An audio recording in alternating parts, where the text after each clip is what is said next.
All right, so here's the situation. You're feeling tired, maybe a little heartburn, having trouble falling asleep. Well, did you know this could all be a part of a bigger issue? Dr. Rob is here to tell us all about it, a bigger issue right in your tummy. Yeah, right where we don't want the bigger issue. Yeah, right? exactly. You know? And for some people, they'll have a meal, and there might be something, one food that's in there, or a spice or ingredient, and next thing you know, they're bloated, they have indigestion, they don't feel good, maybe even weakness, tiredness, don't sleep well, constant cramps, constipation, diarrhea, it's just all over the place. And it could be leaky gut. Really? Leaky gut. Okay. More common than you can imagine. So our intestine is our biggest organ that holds the immune system. Okay? And so our food, when we eat, we take the environment and literally put it in our body. Mm-hmm. And when it hits our stomach, our body has to react to it, has to digest it, process it, turn it into energy. Well, some foods can cause an immune response, too much of an immune response, and that intestine can get inflamed and irritated. And imagine for a second your intestine is like a ping pong net. It's got all these little holes to absorb all the nutrients. Well, when it gets inflamed, those holes get bigger like in a tennis net, and all the toxins and pesticides and yeast, candida, and bacteria can get in those holes and make us feel sick. Oh my goodness. Okay, so what do we avoid here? Well, there's some common things that people do on a daily basis you just really wouldn't give any thought to, but excess sugar consumption is one of the big ones. So these processed sugars and cakes and cookies and candies and the trans fats that are in the sugar can cause intestinal inflammation.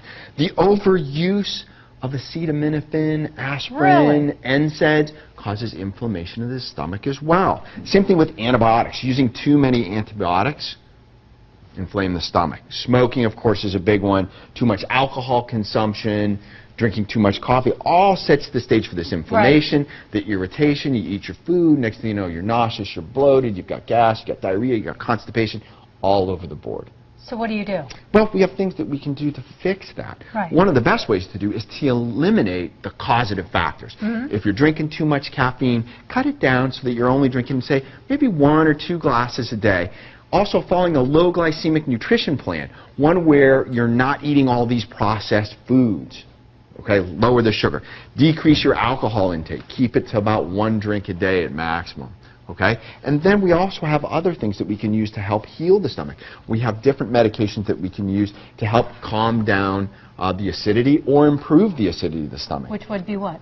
Sometimes your stomach is hypoacidic, and we need to improve it, so we give it digestive enzymes to help heal it. We also can give it pancreatic enzymes to help the pancreas do its job.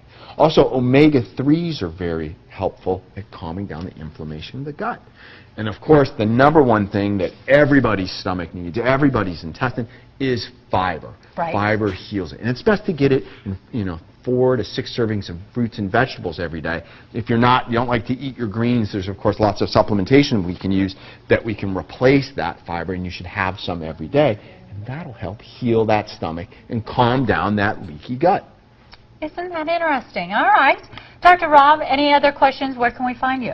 Well, you can always find me at americasfitnessdoctor.com, and also the Alpha Male Medical Institute, where we treat actually with a lot of people with leaky gut, because leaky gut leads to hormone disturbances.